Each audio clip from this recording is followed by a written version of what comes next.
उसने कहा अगर तुम मुझ में बने रहो तो तुम क्या करोगे? तो फल लाओगे।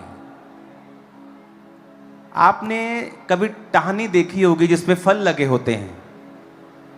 फल देने से पहले आपने किसी टहनी को लाल रंग का होते हुए देखा कि बहुत जोर लग रहा है यार मेरा, कि मैं फल दे रहा हूं, बहुत जोर लग रहा है? आपने देखा कभी? उसने कहा अगर तुम मेरे हुक्मों में बने रहोगे तो बिना जोर लगाए तुम फलदार रहोगे।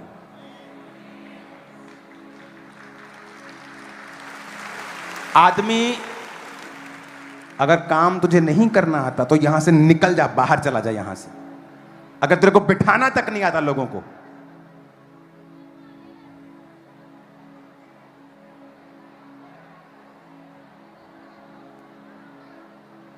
अपने पड़ोसी को बोलो, बोलो तुझे जोर नहीं लगाना, सिर्फ बने रहना है। आमीन। तुझे जोर और क्या करना है?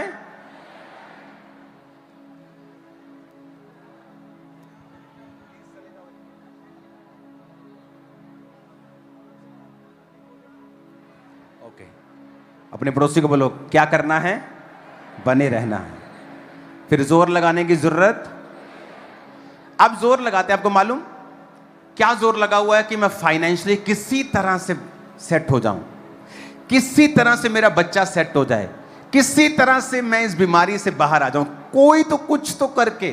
परमेश्वर ने कहा यदि तुम मुझ में बने नहीं रहोगे तो फल नहीं ला सकते हो। आदमी को डिजाइन किया गया था कि वो परमेश्वर के साथ जुड़ा रहेगा और वो फल लाएगा। आदमी ने क्या सोचा कि मुझे परमेश्वर की जरूरत नहीं है, मैं अपने स्किल से, अपनी पढ़ाई से फल ला सकता हूं, और वो फ्रस्ट्रेट होता गया। इसीलिए आज लाखों फॉलोअर्स होने के बावजूद भी लोग सुसाइड कर लेते हैं। ओ मुझे एमएलए बनना है, मेरा ड्रीम है ये। मैंने बड़े बड़े पॉलिटिशियंस के बच्चों को सुसाइड करते हुए देखा है। अगर पोजीशंस, पैसा आपको सुख दे सकते, फल दे सकते, तो वो सुसाइड नहीं करते। फिर जो आपका ड्रीम था लोगों का, वो पा चुके थे, फिर भी सुसाइड कर ली। परमेश्वर ने कहा अगर तुम मुझ में बने ना रहो तो फल। 5 में लिखा तुम दाखलता हो, मैं दाखलता हूं, तुम डालियां हो। जो मुझ में बना रहता है वो बहुत फल फलता है, क्योंकि मुझसे अलग होकर तुम कुछ नहीं कर सकते हो।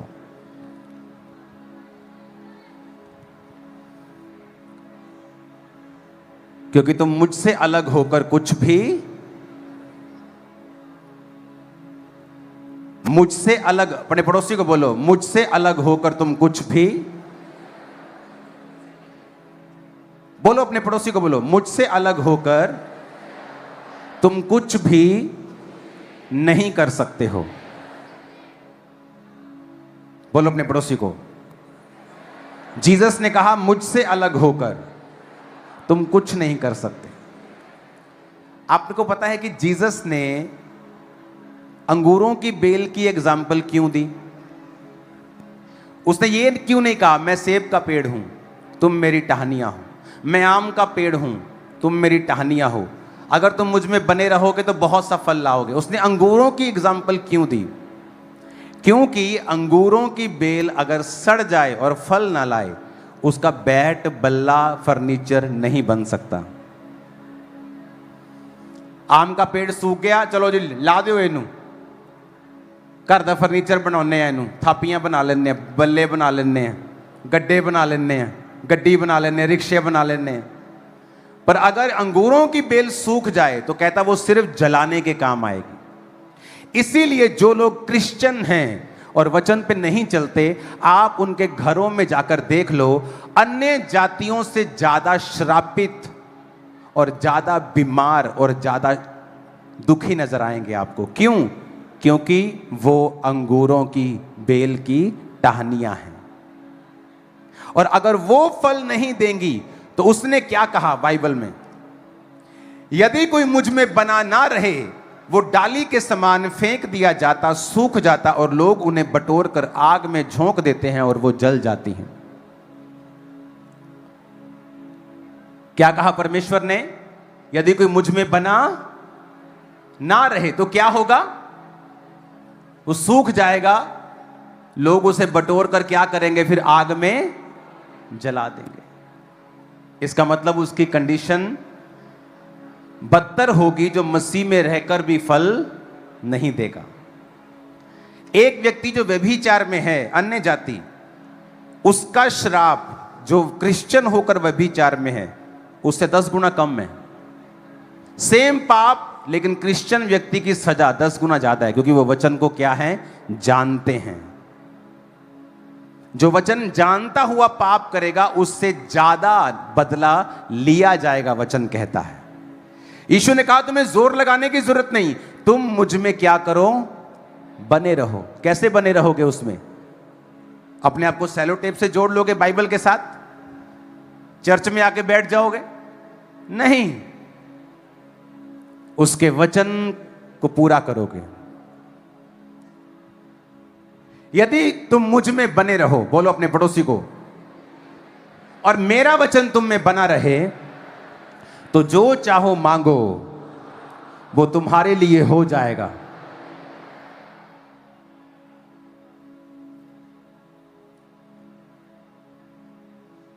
क्या लिखा? अपने पड़ोसी को बोलो कि जो कुछ तुम चाहोगे, अगर तुम वचन में बने रहोगे तो वो हो जाएगा। तो क्या होगा वो? अगर तुम वचन में, वचन मुश्किल है क्या? कोई मुश्किल नहीं। मुश्किल बोलो नहीं है। आप अपने बच्चे के लिए ऐसे लॉ बना सकते हो जिसको पूरा करते मर जाए वो, जिससे उसका नुकसान हो, उसकी लाइफ बोरिंग हो जाए। पहले लगता है अच्छा मैं व्यभिचार छोड़ दूंगा तो बोरिंग नहीं हो जाएगा, मैं नशा छोड़ दूंगा तो बोरिंग नहीं हो जाएगा। अब बताओ, धक्के खाते हुए बस से आप आए हो, वो बोरिंग है कि स्कॉर्पियो गाड़ी में आए वो बोरिंग है? बोलो, अब बताओ, अब बताओ क्या बोरिंग है? अरे वो बोरिंग है क्योंकि वो शैतान ने दिया है। या तो 2 मिनट का मजा पहले ले लो और 100 साल की सजा बाद में ले लो, या 2 मिनट का डिसिप्लिन पहले कर लो और बाद में अपनी लाइफ को एंजॉय कर लो। समझ आ रही मेरी बात? मैंने सिगरेट्स पी हैं, तंबाकू खाए हैं, शराब, सब नशा किया, मेडिकल नशा किया। वो तलब लगती थी 2 मिनट, सिगरेट पी 5 मिनट, नशा हुआ खत्म। बाद में तो नशा होना भी बंद हो जाता है, फिर आदमी भर भर के पीना शुरू करता है उसको।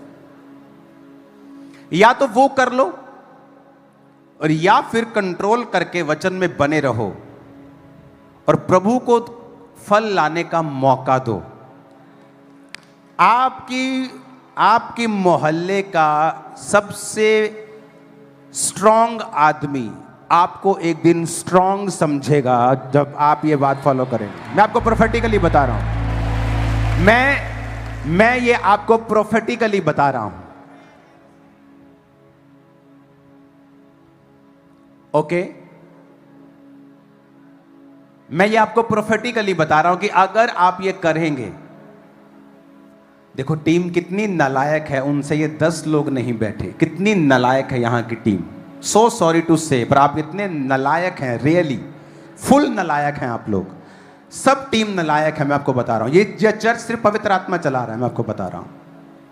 आप उनको उठा सकते थे, कहीं अच्छी जगह बिठा सकते थे, आपको क्राउड ज्यादा है, आप उन्हें पुलपट पे लेके जा सकते थे, इधर लेके आ सकते, उधर खाली है, बट यू आर सो डम एंड नालायक। मैं सो सॉरी, मुझे कहना पड़ रहा है क्योंकि आप इशारा भी नहीं समझ पा रहे हैं। कितने मेरी बात को समझ रहे हैं? आपको क्या लाना है? फल, और फल आसान है। पड़ोसी को बोलो, बोलो पड़ोसी को, फल आसान है। बोलो पड़ोसी को, फल आसान है, लेके आना। आमीन। कहता मुझ में क्या करो? लगे रहना है मेरे साथ, बस जोर नहीं लगाना है, लगे रहना है। डाली अपने आप क्या करेगी। यदि तुम मुझ में बने रहो, मेरी बातें तुम में बनी रहें, जो चाहो मांगो।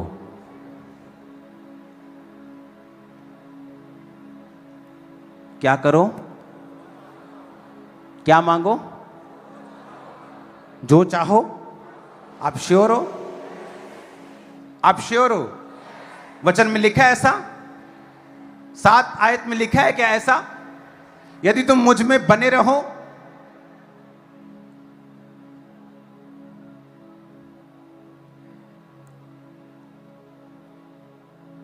लिखो, यदि तुम मुझ में बने रहो और मेरा वचन तुम में बना रहे। अपने पड़ोसी को बोलो, यदि तुम मुझ में बने रहो। यीशु ने कहा अगर तुम मुझ में बने रहो, मेरा वचन तुम में बना रहे, तो जो चाहो मांगो वो तुम्हारे लिए हो जाएगा।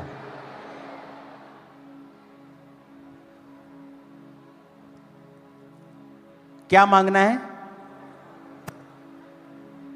कुछ चीजें बताई हैं प्रभु ने कि ये नहीं मांगनी, मैं कर नहीं पाऊंगा, ये बहुत बड़ी। ऐसा लिखा है कि वड्डा मकान नहीं मंगना, छोटा मंगियो। गड्डी छोटी लेनी, वड्डी नहीं लेनी। कहा प्रभु ने कि मैं नहीं, तेरे को बेबी नहीं दे सकता हूं, हाँ अडॉप्शन करने में तेरी मदद करूंगा। ऐसा लिखा? नहीं, मैं तेरी फैमिली को बचा नहीं सकता हूं, तू बच जा बस। ऐसा लिखा? कहता अगर तुम मुझ में हो, मेरा वचन तुम में है, आस्क एनीथिंग।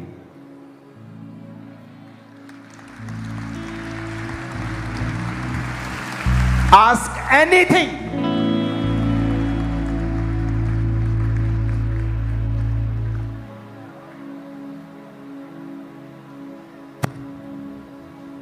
जब मैं खामबरा में आया,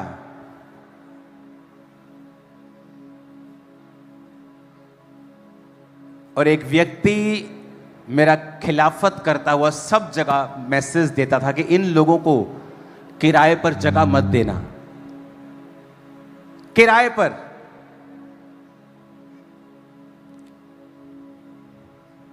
पिछले साल वो अपनी जगह मुझे बेच के गया है।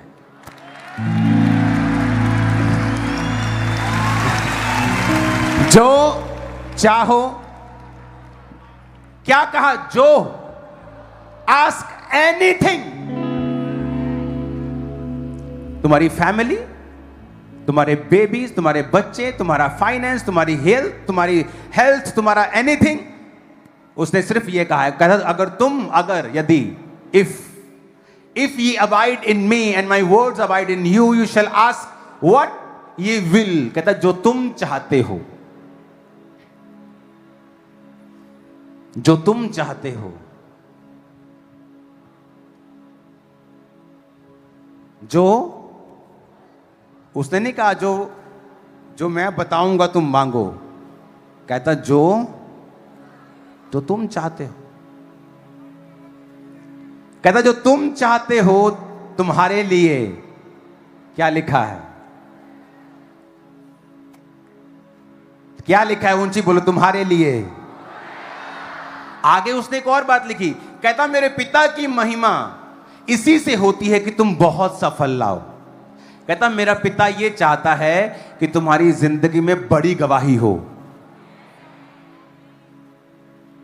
उसने खुदा का हार्ट बताया है आपको। कहता मेरा पिता ये चाहता है, उसकी महिमा इसी से होती है कि तुम बहुत सफल लाओ, तभी तुम मेरे चेले ठहरोगे। उन फलों में आत्मिक जीवन है। वो कहता है कि तो अगर तुम आत्मिक जीवन जियोगे, तो कहता है इस संसार की वस्तुएं भी तुम्हें पीछे पड़ के मिल जाएंगी। 10 आयत पढ़ेंगे, यदि तुम मेरी आज्ञाओं को मानोगे। बोलो अपने पड़ोसी को, बोलो इफ, यदि। बोलो अपने पड़ोसी नु, जे तू ओदियां आज्ञावां नु मन्नेगा। यदि तुम मेरी आज्ञाओं को मानोगे और मेरे प्रेम में बने रहोगे, जैसा कि मैंने अपने पिता की आज्ञाओं को माना है और उसके प्रेम में बना रहता हूं। अब बड़े ध्यान से समझना इस आयत को, 11 आयत को। कहता मैंने ये बातें तुमसे इसलिए कही हैं कि मेरा आनंद तुम में बना रहे। और आगे पता क्या लिखा है? और तुम्हारा आनंद पूरा हो जाए। कहता मैं ये गल्लां ਤੁਹਾਨੂੰ ਇਸ ਲਈ ਕਹੀਆਂ कि मैं ਤੁਹਾਡੇ ਤੋਂ खुश रवां ਤੇ ਤੁਸੀਂ ਵੀ ਕੀ रवो। जब 13 साल बाद बेबी होता है तो आनंद क्या होता है पूरा। जब घर में ब्रेक थ्रू आता है, जब वो मेरा भाई, जब 50 लोग कलीसिया के चर्च में आते थे तो जब कलीसिया जाती थी तो जिस रास्ते से, जिस पौड़ी से वो उतर के जाती थी वहां लिख देता था मेरे वाला धर्म किसी की बुराई नहीं करता।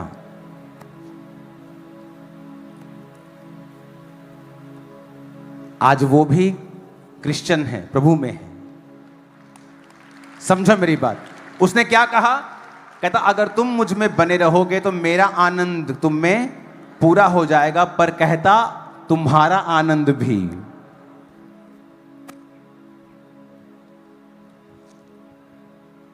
अपने पड़ोसी को बोलो ये एक तरफा प्यार नहीं है। फिर से बोलो अपने पड़ोसी को, बोलो ये एक तरफा प्यार नहीं है। तुम यीशु से प्यार करो, उसकी आज्ञाओं को मानो, तुम्हारा आनंद पूरा हो जाएगा। आमीन।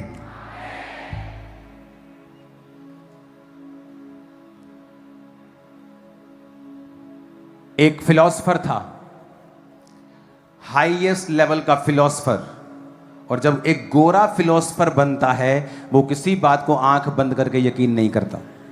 और फिलॉसफर का काम होता है किसी भी चीज को, छोटी चीज को लंबा कर देना, उसे डिटेल में ले जाना। तो एक फिलॉसफर क्रिश्चियन बन गया और प्रचार करने लगा। अब वो कहता मैं खुद फिलॉसफर था, प्रचार करता था, लेकिन खुद हीलिंग के ऊपर मुझे यकीन नहीं था। और एक दिन मैं खुद बीमार हो गया, और जब मैंने वचन को पढ़ा तो परमेश्वर ने कहा मैं तेरा हीलर हूं। कहता मैं उन शब्दों को, क्योंकि मुझे लगता कि परमेश्वर सिर्फ सोल को चंगा करता है, शरीर को चंगा नहीं करता। कहता नीति वचन जब मैंने पढ़ा तो वहां लिखा था कि परमेश्वर हेल्थ देता है, जो कि बॉडी के साथ संबंधित वचन है। कहता है इसके लिए तो मुझे किसी डॉक्टर के पास या किसी क्रिश्चियन, डीप क्रिश्चियन के पास जाना पड़ेगा। और जब वो गया तो उसने कहा कि हाँ, जो वर्ड बाइबल में लिखा है ये फिजिकल हीलिंग के बारे में लिखा है, नीति वचन का। तो उसने कहा मैं क्या करूं, कि परमेश्वर का वचन कहता है कि मैं तेरे लिए मेडिसिन हूं। तो वो डॉक्टर के पास गया, उसने कहा आप जब मेडिसिन देते हैं तो कैसे देते हैं? उसने कहा हम मेडिसिन देते हैं तो सर्कल में खानी होती है, कि 24 घंटे में इतनी खानी है, ओके, कोर्स करना है। एंटीबायोटिक खाते ना लोग, डॉक्टर बोलते 5 दिन से पहले मत, ठीक भी हो जाए तो खत्म मत कर देना। टीबी की दवाई खाते तो रोज खाना, आपको मालूम होगा कई लोगों को। उसने कहा कि इसका मतलब यह है कि तू जब परमेश्वर का वचन पढ़े ना तो इसे मेडिसिन की तरह लेना। उसने कहा आप मेडिसिन कैसे देते? उसने कहा मैं देता हूं जैसे खाने के बाद 3 बार दिन में खानी है। कहता ठीक है। घर गया, वचन खोला, कहता रोज 3 बार मैं वचन पढ़ने लगा हीलिंग का। और वो बीमारी जो डॉक्टर हाथ खड़े कर चुके थे, उसकी जिंदगी में कुछ ही दिनों में, हफ्तों में, 1 महीने के अंदर अंदर खत्म हो चुकी थी।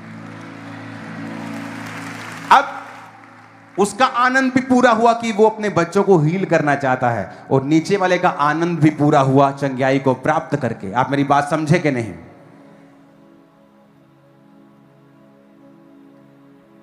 हालेलुया।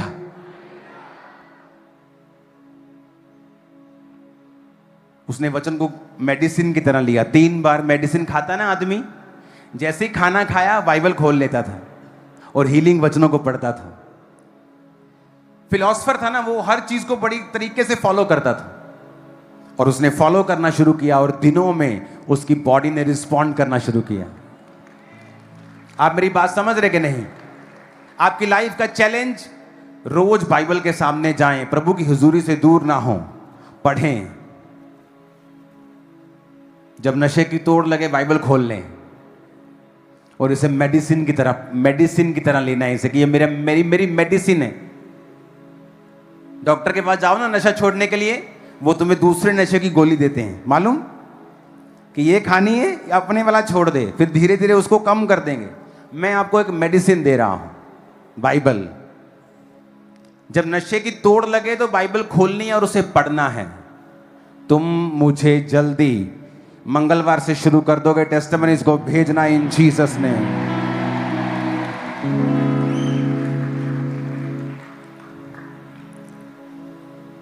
आमीन ऊंचे वाला चाहिए चर्च। 16 आयत में लिखा कहता तुमने मुझे नहीं चुना।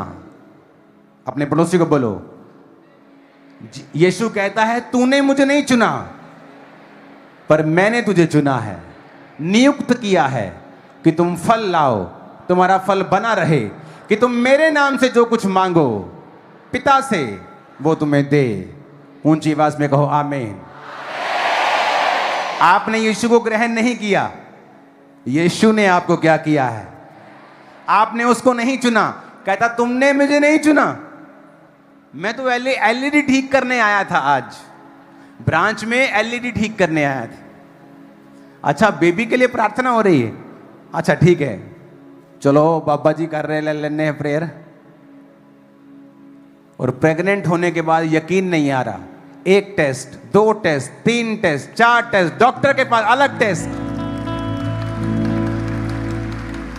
तुमने मुझे, यीशु ने कहा तुमने मुझे ग्रहण नहीं किया। हम बोलते ना मैंने यीशु को ग्रहण किया था 2002 में। नहीं, उसने तुम्हें ग्रहण किया 2002 में। तुमने उसके वचन को फॉलो किया, तुमने हाँ में हाँ मिलाई कि हाँ मैं स्वीकार करता हूं उसके वचन को कि वो मेरे लिए मारा गया और गाड़ा गया। आमीन। कहता तुम मुझ में बने रहो, मेरी बातें तुम में बनी रहे तो जो चाहो मांगो तुम्हारे लिए हो जाएगा। अब बताओ वो बोरिंग है कि कर्जा लेने वाला तुम्हारे घर पे आके गालियां निकालता है, शाम को तुम भांग की टिक्की खाने जाते हो, थोड़ी सी दारू पी के अपने आप को थोड़ा रिलीज करते हो कि मेरा स्ट्रेस कम हो जाए, कि वो मजेदार है कि तुम किसी को पैसा मदद करने के लिए जा रहे हो सुबह सुबह अपनी गाड़ी में, कि वो मजेदार है? क्या मजेदार लगता है? तुम मदद कर रहे हो ये मजेदार है, ना कि तुम गालियां खा रहे हो ये मजेदार है। और यीशु ने कहा मेरा पिता ये चाहता है कि तुम फल लाओ, और मेरा पिता ये चाहता है कि तुम्हारा फल बना रहे। तुम फल लाओ, बहुत सा फल लाओ, तुम्हारा फल बना रहे। मेरा पिता ये चाहता है, कहता उसकी महिमा इसी से होती है। क्या मैं यहां खड़ा हो सकता था अगर पिता की महिमा मेरी जिंदगी से ना होती तो? अगर मैं नशे से आजाद ना होता, अगर मैं सेवा ना करता, अगर मैं प्रभु को जीवन ना, मैं यहां खड़ा हो पाता? क्या उसकी महिमा होती? परमेश्वर कहता मैं चाहता हूं मेरी महिमा हो, अगर तुम तैयार हो तो, अगर तुम वचन में खड़े रहने के लिए तैयार हो तो। और यह डिसीजन तब नहीं होता जब आदमी बड़ा हो जाता है। जब मैं आपकी जगह पे था, मेरे रिश्तेदार ने मुझे इनवाइट किया कि तेरे भाई की शादी है, तुझे आना है। मैं क्रिश्चियन था, पवित्र आत्मा पाया हुआ था, पास्टर शायद नहीं था लेकिन लोगों पे प्रार्थना करता था। मैं शादी में गया और वहां पर डांस चल रहा था सभी गानों के ऊपर, और शैतान ने मेरे मन में डाला अगर तू इनकी खुशी में खुशी नहीं मनाएगा तो कल तेरी खुशी नहीं मनाई जाएगी। अगर तू इनकी शादी में नहीं आएगा कल को तेरी शादी में कौन आएगा? तो मैं शादी में चला गया, और जब डांस हो तो मैं डांस करूं, और जब मैं डांस करूं और डांस करने के बाद जब मैं बैठूं तो अंदर मेरे एक डीप घोर निराशा आए कि तू ये क्या कर रहा है। तू किसी से प्यार करता है इसका मतलब ये नहीं तू वचन को तोड़ देगा। तो मैं बहुत निराश हुआ उस दिन, और मैंने प्रभु से वायदा किया कि प्रभु आज के बाद मैं ये काम कभी नहीं करूंगा। कोई नाराज हो या ना हो, मेरी शादी पे कोई आए कोई ना आए। मेरी शादी पे 25,000 लोग थे, 50,000 लोग थे, आप लोग थे। रिश्तेदार तो बेचारे तंग हो रहे थे, वो तो बता रहे थे बार भाजी अही रिश्तेदार हाँ सानू जा लैन दो, अही आ देखो साडा ही मुंडा हो। बोले नहीं नहीं। और 2008-9 में शैतान मुझे डरा रहा था कि तेरी शादी पे फिर कौन आएगा। आप मेरी बात समझ रहे हो कि नहीं? आपको शैतान किसी भी कारण से कहे वचन तोड़ने के लिए, मत तोड़ो। वो क्यों, कोई बड़ा रीजन हो, आपके मोहल्ले का सबसे स्ट्रांग आदमी क्यों ना हो, वो बड़ा पॉलिटिशियन क्यों ना हो, वचन तोड़ने के लिए अगर कहे, मत करो। क्योंकि फ्यूचर में परमेश्वर आपको कुछ बहुत बड़ा देना चाहता है। उस एक रिश्तेदार को बचाने के चक्कर में मैं 50,000 रिश्तेदार खो बैठता उस दिन, अगर मैं अपने आप को जस्टिफाई करता कि नहीं नहीं ये करना जरूरी है। ऐसे कैसे कोई दुनियादारी थोड़ी छड़ देनी है आपा, लोग थोड़ी छड़ देने, रिश्तेदार थोड़ी छड़ देने आपा। एक्सक्यूज देता तो यहां ना होता। और ये कहता मेरे लिए नहीं है, कहता पिता चाहता है, उसकी महिमा ही इसी से होती है कि तुम बहुत सफल लाओ, बहुत सा। तुम्हारी जीवन में गवाही थोड़ी छोटी मोटी नहीं होनी चाहिए, कहता बहुत सी होनी चाहिए। पढ़ लो, आप पढ़ लो, 8 आयत में यही लिखा है। कहता मेरी पिता की महिमा इसी से होती है कि तुम बहुत सफल लाओ, तभी कहता तुम मेरे चेले ठहरोगे। आज से लेहन के बाद वापिस जाना, उस नशे से नफरत करना, उसको फेंकना पांव की जूती के नीचे, क्योंकि वो आपका एनिमी है और वो आपकी ग्रोथ को रोक रहा है, आपको रियल यू होने से रोक रहा है। जो रियलिटी परमेश्वर देखता है अपनी आंखों से, जब तुम्हें देखता है तो किस लेवल से देखता है, वो उसे वो हिंडर कर रहा है। वो एक दिन तलब हो सकती है शैतान लेके आए दोबारा, लेकिन तुम उससे आजाद हो चुके हो। आमीन बोल के जाओ, तुम फ्री हो चुके हो। आमीन, ऊंचाई आशीष हमारी है।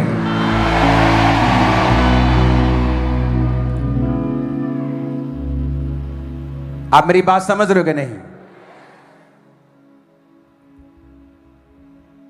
तुम हैरान होंगे, तुम्हें वो गुटखा बहुत कड़वा लगने वाला है, तुम्हें वो सिगरेट बहुत कड़वी लगने वाली है, वो शराब तुम्हें पचेगी नहीं। यस, तुम फ्री हो।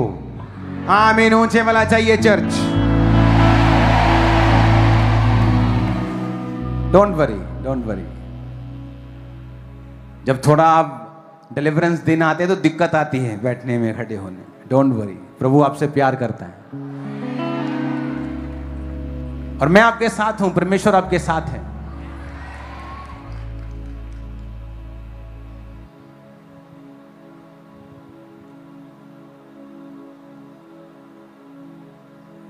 अपनी बॉडी पे हाथ रख के बोलो, मैं फ्री होके यहां से जा रहा हूं। मैं फ्री होके यहां से जा रहा हूं। मैं फ्रीडम अपने लिए लेता हूं, अपने रिश्तेदारों के लिए लेता हूं, अपने भाइयों बहनों के लिए, अपने बाप के लिए, बच्चों के लिए। इस फ्रीडम को मैं लेता हूं इन जीसस नेम। आमीन। कोई भी संडे नॉर्मल नहीं होगा। एवरी संडे परमेश्वर ने मुझे कहा है, एवरी संडे लोगों को मैं आगे बुलाकर उन्हें डिलीवर करूंगा और महान गवाहियां पैदा होने वाली। और जो टेस्टिमनी परमेश्वर आपको देगा, आप देखेंगे 8 साल बाद, 5 साल बाद उन व्यक्तियों को हाईएस्ट लेवल के ऊपर, फाइनेंस के नेक्स्ट लेवल के ऊपर, एक 3,000, 3,500, फिर 7,000 की नौकरी करने वाला आदमी सोच भी लेगा ज्यादा से ज्यादा तो क्या सोच लेगा, पर अगर वो ये कहता है कि मैं अमेरिका से ज्यादा कमा रहा हूं, तो सोचने वाली बात है। क्यों? आप सेम नहीं होंगे आज के बाद। इन जीसस नेम, आमीन। ऊंचाई आशीष हमारी है। हालेलुया। ऊंची आवाज में हालेलुया बोलो जरा। यीशु मेरे नाले। सुनो, अपने पड़ोसी को फिर से बोल दो, जो फल लाएगा पिता की महिमा उसी से होगी। और फल लाने के लिए तुझे यीशु में बने रहना होगा।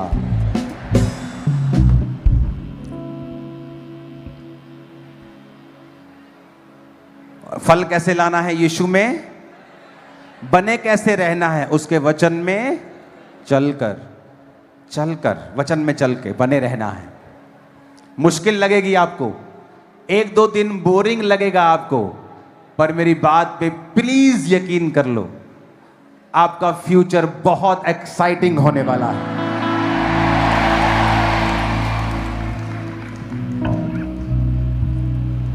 Like and subscribe. Hit that like button and subscribe for more.